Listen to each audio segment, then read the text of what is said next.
Talk to Joe on 1850 715 815. And Joe at RT.ie. Aubrey McCarthy. Aubrey, good afternoon. I know you're involved with recovering drug addicts. What do you think of that line, which, by the way, is not an uncommon line that some people use, and you can't be too critical of it when people say, when they hear of people in difficulty, why doesn't his family look after him? Good afternoon, Joe.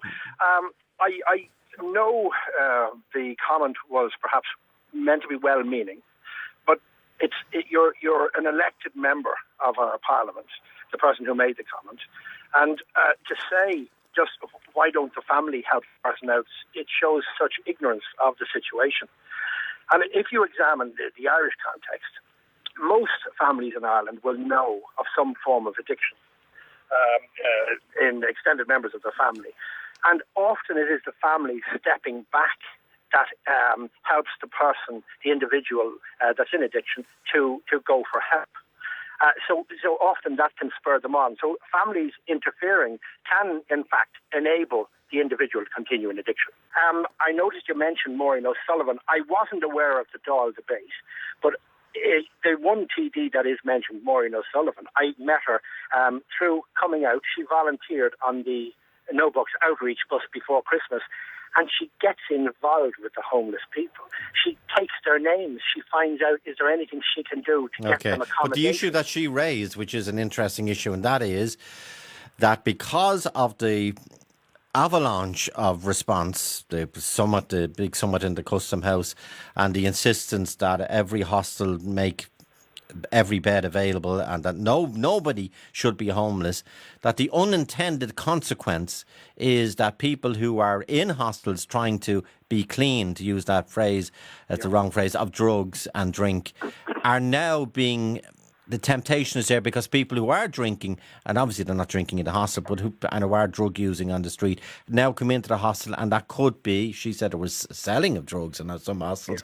That could be an unintended, detrimental consequence of what was seen as a very good, well-intentioned project.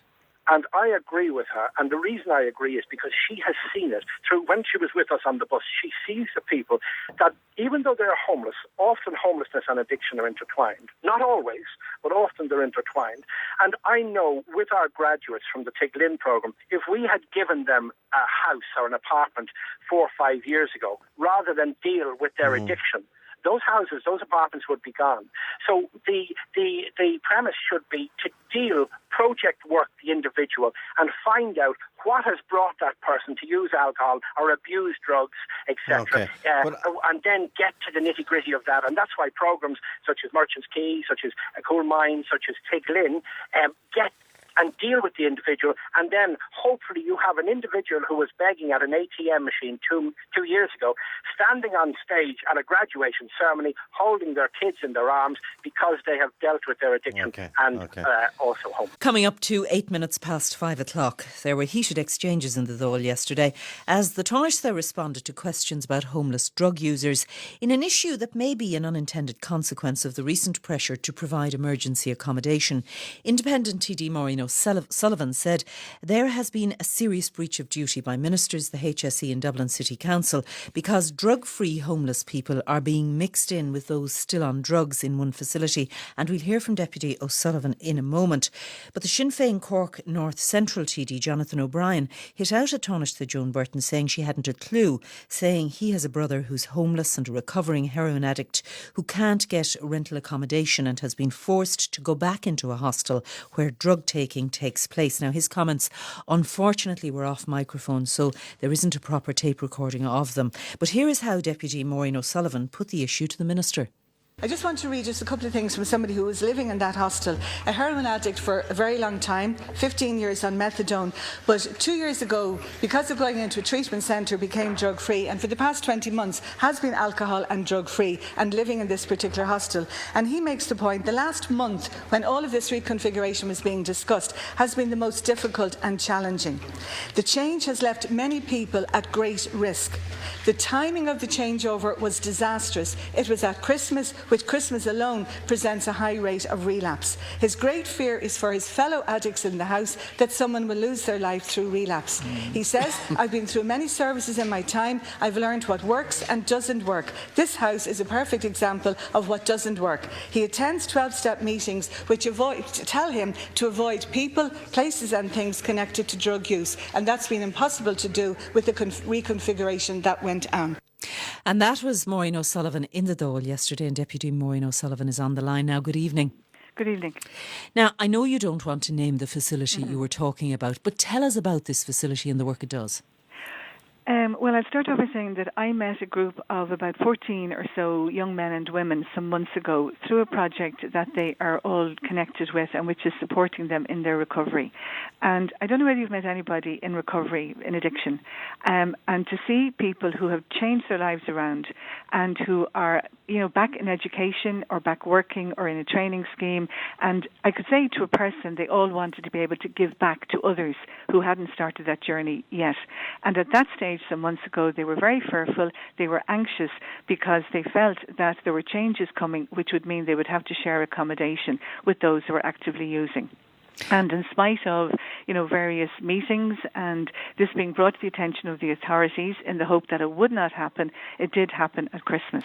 So and they I were read out the fearful. consequences. Sorry, Maureen. They were fearful even ahead of the Christmas crisis. Yes, because they had intimations that this was going to happen. Now, I would have to say that normally what would happen is the young people would be in this accommodation, and then they would be, when they were fully in, further in on the road to recovery, Dublin City Council or whoever would try and get them into other accommodation, flats, one-bedroom flats or whatever. But because of the crisis in housing, that is not happening as smoothly as it would have happened at other times. Okay, so their transition onto self-sufficient housing, yes, that has been impeded. And what's been happening in this hostel, which was for up until now a shelter for them? Yes, what has been happening, and I can understand the reasoning because there was a crisis, there's an increase in the number of homelessness, we know that, so there was pressure to get people off the streets. But my point, and the point of people who work in this area, is that giving somebody a bed is not just enough. That especially as so many people when we meet have addiction issues or mental health issues which have them homeless. And you have to tackle the causes of the homelessness as well as the homeless situation, which is giving them the bed. So young people who are actively using, were put into the same accommodation as those who were in recovery. Some of those in recovery weren't as far along in the journey, so they were pretty vulnerable and pretty fragile. And as I read out, they didn't need to be living in the same accommodation as those who were actively using. And there were consequences to that. I said that this was perhaps an unintended consequence of the rush to try and do something around the Christmas period. But yesterday you were very strong on this, and you talked about a serious breach of duty by ministers, the HSE and Dublin City Council. Are you saying they should have seen that this would happen? Yes, because I don't think we're very good at prevention, and I do believe that there were the warning signs. There was actually a report on homelessness and addiction which stressed the need for separate accommodation. There was a recovery seminar held, a users forum at that, who made the same points. And this was all brought to the attention of the authorities. But I think the pressure was on to get people off the homeless list, off the streets. You directed your questions yesterday to Joan Burton, and she seemed to be unaware that this kind of situation had developed in some hostels. Yeah. She said she'd investigate the matter and meet you privately to discuss the situation. Have you had follow-up? What I did directly after Leader's questions yesterday was I did a note to her within the internal post here in the Dáil, and I gave her the name of the hostel in question. So I felt that was the first step so that she could investigate herself, and then we would have that meeting. But I was really looking for a commitment to the principle of separate accommodation.